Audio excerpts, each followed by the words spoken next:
tu vas à Auschwitz, il y a des trucs à voir.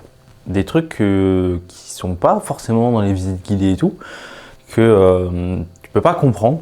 Et du coup, dans cette vidéo, je vais te montrer tout ça. Avant de commencer cette vidéo, si tu veux en savoir plus sur la Pologne, tu veux un guide complet sur qu'est-ce que tu dois visiter, les bonnes astuces, que ce soit en termes d'organisation, de transport, de météo, quand est-ce qu'il faut y aller, quand est-ce qu'il ne faut pas y aller, et surtout les endroits à visiter et là où tu peux loger, et je t'ai créé un guide complètement gratuit sur toute la Pologne en général. Il est dispo dans la description, c'est le premier lien, tu le télécharges.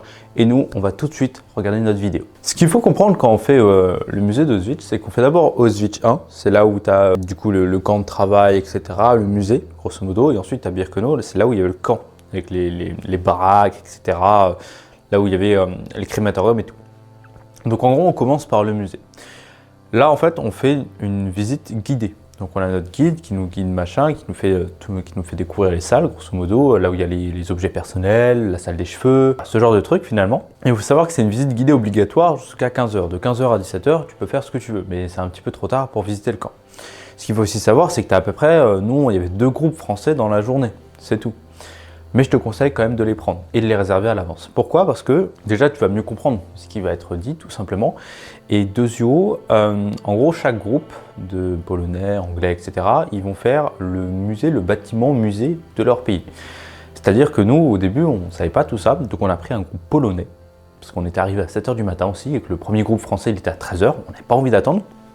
Et donc, on s'est retrouvé dans le bâtiment polonais. On comprenait rien à la visite, on comprenait rien à rien, et c'était pas intéressant. Le deuxième jour, on a pris le groupe anglais pour essayer d'un petit peu mieux comprendre et tout. Et en gros, on s'est enfui de ce groupe-là, même si on savait qu'on n'avait pas trop le droit. Enfin, au début, on savait pas. Et au bout d'un moment, il y a un garde qui nous arrête, qui nous dit qu'on doit partir du camp et tout. Donc il était 15h moins le quart à ce moment-là. Et donc on lui dit oui, on part, on commence à avancer. Dès qu'on voit un bâtiment, on se faufile dedans et on se cache.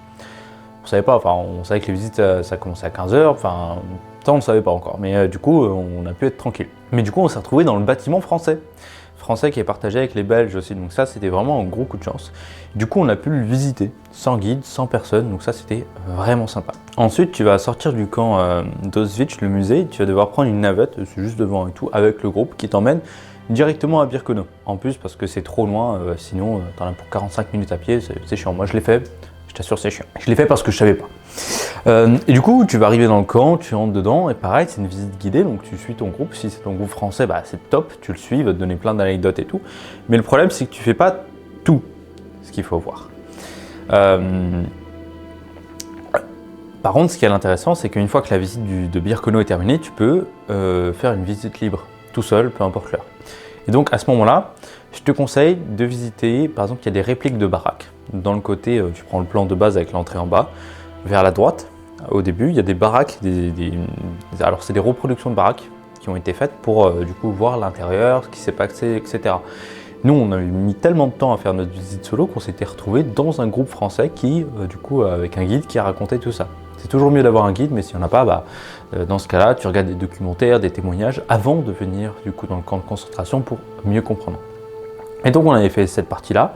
Ce que tu dois aussi voir absolument, c'est les crématoriums, les 4. 1 et 2, normalement tout le monde va les voir avec les guides, mais le 3 et 4, ils sont au fond à droite du camp et personne ne va les voir. Nous, on s'est retrouvés devant, comme ça, et il n'y avait personne. Pendant 1 heure, on n'a pas croisé âme qui vive. Juste on a croisé les jardiniers qui étaient en train de bosser, c'est tout. Et là par contre, ça te donne une autre façon de voir un petit peu le camp, une autre façon de visiter le camp. Et du coup, c'est ce que je te conseille de faire. Il y a plein de trucs intéressants, il y a même des photos qui ont été prises de l'époque par les prisonniers qui sont là-bas, avec les explications et tout. Ça, c'est un truc à voir.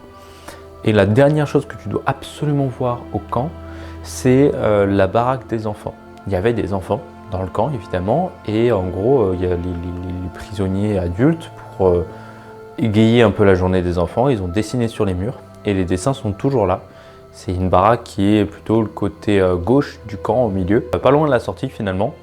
Et là, ça vaut le coup d'aller regarder, de visiter et tout. Tu peux aussi visiter tout ce qui était, tout ce qui est les robinets, etc. pour se laver et tout. Mais en fait, il faisait tellement froid là-bas qu'en fait, les robinets étaient souvent gelés. Et donc, ils n'avaient pas accès à l'eau et tout. Enfin bref, c'était vraiment catastrophique pour eux. Ce coin-là, il est à visiter. Tu peux le visiter en solo, c'est mieux. Et le truc des enfants, c'est le truc que je te conseille de visiter pour vraiment à prendre une petite claque quand même. Voilà, ça c'est les coins un petit peu pas trop connus de Auschwitz que je te conseille de visiter. Voilà pour cette vidéo, j'espère qu'elle t'a plu. Si c'est le cas, n'hésite pas à t'abonner ou même à lâcher un commentaire sur du coup ton voyage que tu vas faire là-bas ou ce que tu as pensé un petit peu de cette vidéo. Oublie pas, tu as le guide complet sur la Pologne, tout ce que tu dois visiter aussi avec Auschwitz qui est dans la description, toutes les bonnes pratiques, les bonnes adresses et surtout comment y aller, les transports en termes de temps, de saison et tout. Tout est dans ce guide-là qui est complètement gratuit. Donc voilà, de gros bisous, à très vite.